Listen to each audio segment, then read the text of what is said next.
The harsh reset of Xbox continues. Even more layoffs have reportedly been announced, with more potentially on the way. It's starting to feel like years of ignoring gamers, chasing trends, and putting out mediocre results has finally caught up to them. Now, layoffs are never something to celebrate. Real people are losing jobs, and a lot of them are being affected by decisions they probably had no control over. That part does suck. But at the same time, I do think this could be a good sign for the future of Xbox. The big question is, does a smaller, more focused Xbox actually mean a better future for players? I think it's possible, but let's look at the details. Xbox is reportedly cutting around 1,600 roles immediately, with plans to reduce about 3,200 roles total through FY27. That would be roughly 20% of Xbox's workforce. Xbox leadership has described this as the most significant restructure in its history. So this clearly isn't just routine layoffs. This is Xbox admitting that the old business model wasn't sustainable. And to be fair, I don't think this is only an Xbox problem. Xbox may have suffered the most, but the same mistakes have been made across the entire industry. Sony has had its own issues too. Bloated AAA budgets, extremely long development cycles, and a heavy push towards live service games that either underperformed or completely flopped. These problems have hit almost every major publisher. That's why I think this restructure might be a sign that Xbox is finally being forced to listen to the complaints people have had for years. Maybe not because they suddenly care, but because they've been backed into a financial corner and have no other choice. But hey, I'll take my wins where I can get them, I guess. Xbox has spent years trying to be everything at once. A console company, a subscription company, a cloud company, a PC publisher, and an acquisition machine. And when you try to be everything at once, you usually end up being mediocre at everything. This reset could force Xbox to stop chasing every possible market and actually focus on what benefits players. For years, Xbox acquired studios and then mismanaged them when some of these studios probably would have been better off independent or backed by a partner with a clearer strategy. Now it seems like Xbox has buyer's remorse. Leadership has reportedly admitted that Xbox may not be the best home for every type of studio, and honestly, that might be one of the most important things they've said in years. That could mean Xbox finally has a clearer idea of what kind of games and studios they actually want to support. Fewer unfocused projects, less corporate bloat, more investment in games people actually care about. Take Bethesda, for example. Some of you might have forgotten because it's been so long, but Bethesda is the studio behind The Elder Scrolls and Fallout. They were also affected by this wave of layoffs, but following the cuts, Xbox reportedly confirmed that Bethesda will now focus on its biggest franchises, including Fallout, The Elder Scrolls, Doom, Wolfenstein, and Quake.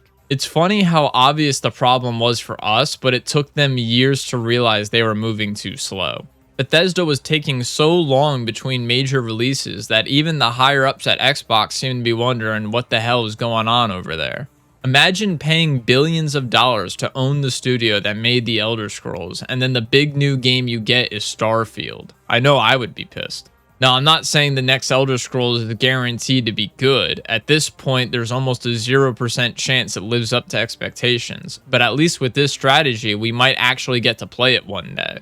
And this is part of the larger shift happening at Xbox. I think this reset is meant to make Xbox focus on its biggest and most important franchises. That probably means a stronger emphasis on quality first-party games from their biggest names. Call of Duty, Halo, Elder Scrolls, Fallout, Gears of War, Minecraft, and the rest of their heavy hitters. And speaking of Minecraft, Mojang is apparently getting a lot more attention too. Mojang now has to report directly to CEO Asha Sharma, who described Minecraft as massively underinvested. She's apparently preparing to put significantly more resources into the franchise. This is long overdue. I don't know what Mojang was doing before this, but it wasn't a whole lot. They've been clowned on for years because of how slow their updates are. Modern Minecraft is carried hard by mods. Vanilla Minecraft is so content-starved in comparison, it's insane. So if this means Minecraft gets more meaningful content, faster updates, and better support, that's a win. Xbox also reportedly said that Game Pass has finally started growing again after more than 8 months of decline. That's not surprising to me. Game Pass is only as valuable as the games it offers, and for a long time, the output from Xbox-owned studios has been less than impressive, and that's to put it nicely. But I don't even want to blame the studios too much, because a lot of this might have been Microsoft's own mismanagement. Xbox reportedly said that some work passed through as many as 14 layers of management. When I heard this, I immediately thought of Office Space, where the guy says that if he makes one mistake, he has 8 different bosses coming to tell him about it. That was a comical amount back then, but now it's up to 14. Xbox employees were apparently living that for real. And here's something else, Bob. I have 8 different bosses right now. I beg your pardon? 8 bosses. 8? 8, Bob. So that means that when I make a mistake, I have 8 different people coming by to tell me about it. That's my only real motivation, is not to be hassled.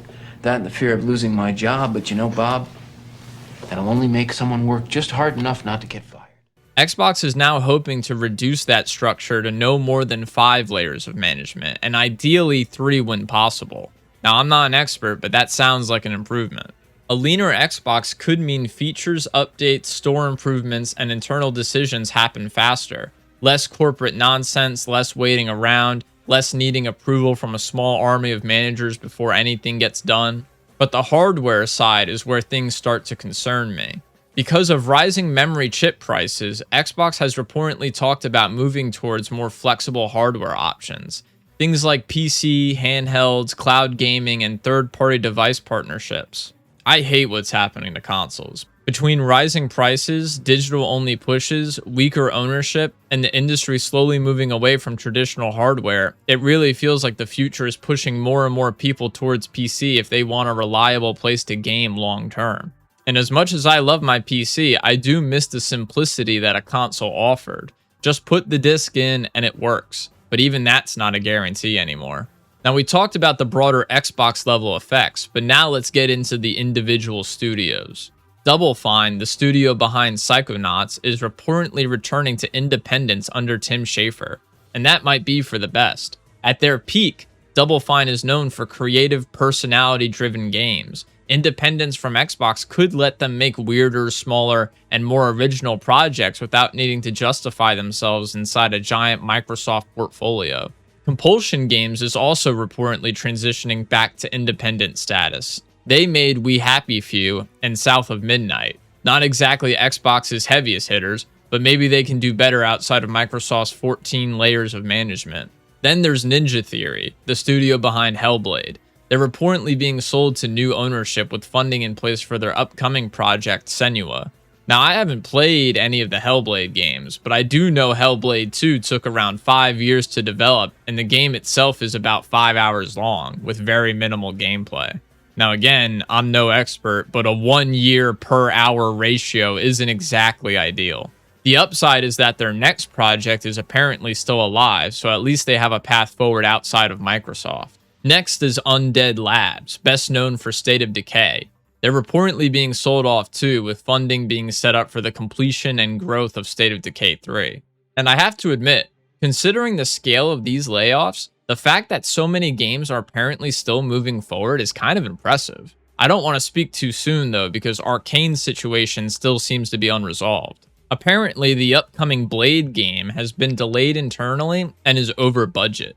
I don't know what it is with this character, but apparently the funny vampire hunting guy is the hardest thing to adapt in the planet. There's only been one Blade. There's only ever going to be one Blade. First, the movie gets stuck in development hell, and now the game might be following in its footsteps. And I'll be honest with you, most of the other studios, I don't really care what happens to them. I never played much of their stuff, and the quality was all over the place. But Arcane's different.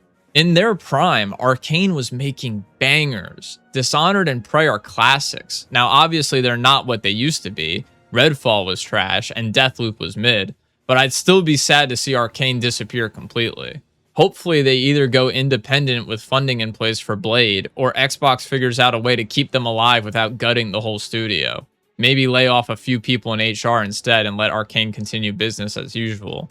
I would definitely like to see what that Blade game ends up looking like. Now, I don't want to sound too optimistic because this is still Xbox we're talking about. This reset is only a good thing if Microsoft uses it to improve the actual product, not just cut costs. This is not automatically a win for consumers. It only becomes a win if Xbox reinvents that focus into better games, better services, and a better platform.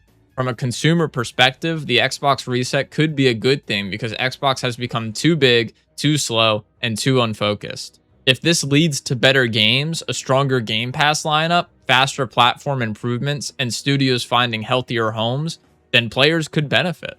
But if this is just cost cutting dressed up as a strategy, then consumers are going to feel that.